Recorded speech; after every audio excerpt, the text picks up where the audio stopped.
Hi there, and welcome to this interview. I'm interviewing Ashley Eaton. She's a dancer.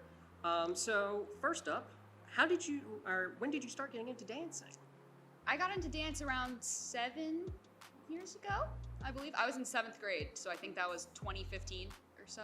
Okay. Time doesn't exist anymore, you know what I mean? Yes. So, Especially with everything going on right now. It's been about 7 years, I think, since I got into it. Mm-hmm. Yeah. Did you ask why? Yes, I did. Okay, sorry. Nah, I might have didn't say that, but No, I did mean to you're ask. Good, Yeah. You're good. I got into dance actually because a friend of mine. It's so embarrassing. A friend of mine showed me some K-pop videos, and I was like, "Oh, I want to learn how to do that." And that's literally the entire premise behind it. That's why I got into dance. Yeah. All right. So, I know you used to be a part of a studio. I can't remember the name of it. Fused. Yep. Mm-hmm. And then, when did you first join them, and why did you join specifically with them? So I left in September of last year, but I was there for about 3 years. So I joined in 2018. Okay. Around then, I joined in August. I joined them because they had a hip hop program. They're a clogging-centered studio, but I was looking for something hip hop related, and they were the only thing that was affordable, that was close by, that seemed to also treat hip hop with the same mentality that they do clogging. Okay. So going along with the studio, while you were there, what did you do? You kind of may have already answered that, but what were some of the big things you did while you were working with them? Yes. So because I was there for 3 years, and because they were clogging centered, obviously, I didn't really do much competition-wise, unfortunately. But for the last 8 months or so that I was there, I was an instructor. So I taught I taught hip hop to most ages, and then I taught some younger kids clogging, like 3 or 4 or so. And then, but that wasn't really anything notable that I did. I didn't do competitions or anything because they were super expensive, and I didn't have any money at the time. And I just wasn't as involved in clogging as I was with hip hop. If they had done hip hop competitions, I would have been like a state champ, maybe. But couldn't do that. Yeah, no, I understand that.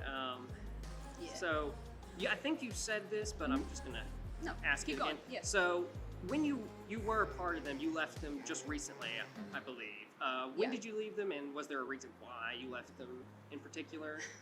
So I left in September of last year, and around that time, I was in my first semester of college, and I was my first real semester that I was doing on my own that wasn't through dual enrollment. Yes. And I did it at UNG actually, fun fact. So I was really stressed out with schoolwork and stuff at the time, and they had just moved, so they were in Lawrenceville. They had moved from 5 minutes down the road to 30. Oh. And I couldn't really afford to do gas with how much they were paying me. Unfortunately, I didn't expect to be a millionaire or anything, but I couldn't make it work with my stress level and then the income that I had at the time. I just couldn't do it anymore. Yeah, and that's definitely a long commute just from where we are right here. Exactly. That's probably almost 30 minutes away. Yeah, it was. Minimum. I was gonna say, and with traffic, it ended up being 45 and stuff, and I would be late, and I would get yelled at, and it wasn't. Yeah. Yeah. So, since you're no longer with them, what do you do right now with dance? Since you're no longer with them, I know you do stuff besides what you were doing with them. Right. What do you do now? So I'm not in a professional studio or anything anymore. I've been looking, but I just haven't found anything that really catered towards what I'll be able to afford and what I'll be able to do time-wise with my jobs at the moment, because I have 2. But I just kind of practice at home. I'll find stuff online that I like, and I'll learn it. I'll teach myself. I'll make up choreographies and stuff, which is I'm going to show you a couple of today. Yep. And I'll just I keep trying to cultivate my ability and make myself better, but it's not through a studio anymore. It's through my own doing, pretty much. I've seen some of your stuff you posted on your social medias. I do. I post it on Snapchat a lot, mostly. That was one of the places I've seen it. I saw you doing some of the ones you were going to actually do here, I believe. Yeah. On there a few days ago. So, not really part of, I guess, your journey up to here, but with dance, what is something very important you've learned while doing it? Like something you've just learned, either life lesson or something you want to just share with everyone? Right. I don't know. It's hard because most of the stuff that I learned obviously come for technique specifically. As a dancer, I learned a ton of technique-based stuff, especially doing clogging and hip hop. Clogging is a very practiced and rigid, not rigid in the bad way, but rigid in the technique way. So that taught me a lot about technique that I'll use going forward. But I also learned a lot as an instructor about leadership and how to work as like a team and a community. Yeah. Because you have to be good with kids, especially to be a Yes. dance instructor. So I Oh. learned how to be really good with kids, but they Yeah. liked me anyway, so it didn't really feel like a job all that much. Yeah, kids are. Kids are a lot, Yes. for sure, especially 4-year-olds. Oh. Imagine trying to teach tap dance to 4-year-olds. Yes, I've had to deal with kids before, and It's so rough, dude. Yes. It is horrible. so going along with sort of that question, if someone's starting off dance, either like even with like children who are younger, like Right. 4-year-olds you're talking about, going along with that, what would you tell someone who's starting off dance? What's something that you think they need to know starting off dance right now? Right. My main, I guess, advice is to be prepared to work hard, for sure. Because if you genuinely care about something, it's not going to feel like work, A. But B, if you want to make sure that you're doing it and improving and doing it right every time, then you're going to have to work and practice and stuff at home.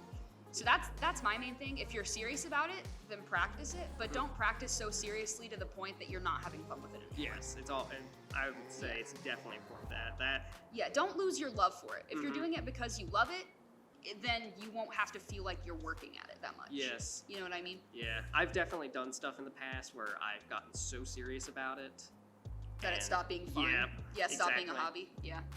And then it just became more of a just slog to just do it, try and get myself to do it, Right. to the point where I just lost interest in it.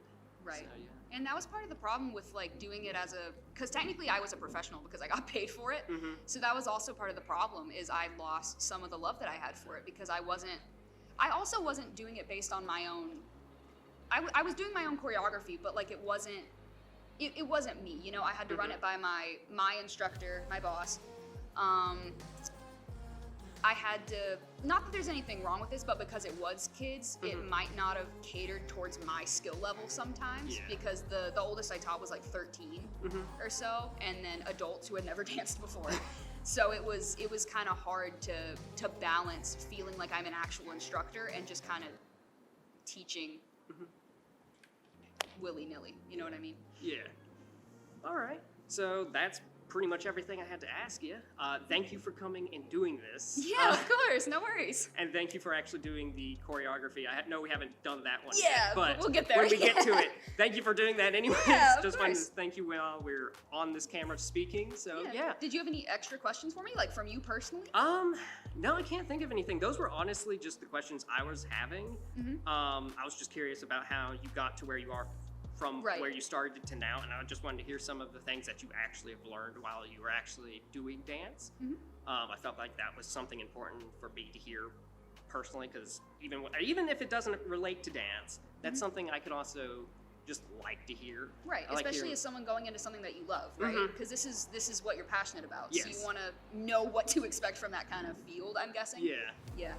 Yeah, with film, definitely. I've definitely also tried other things, and I need to work on them more. That's something because I know you do a lot of work when it comes to this, because like I said, do. Yeah, I I've love it a seen lot. it, yeah. Yeah. So yeah, that besides the questions I asked, that was everything. So thank you again for coming out. and doing Perfect. this. You're so welcome. I enjoyed it. Thank you for having me. No problem.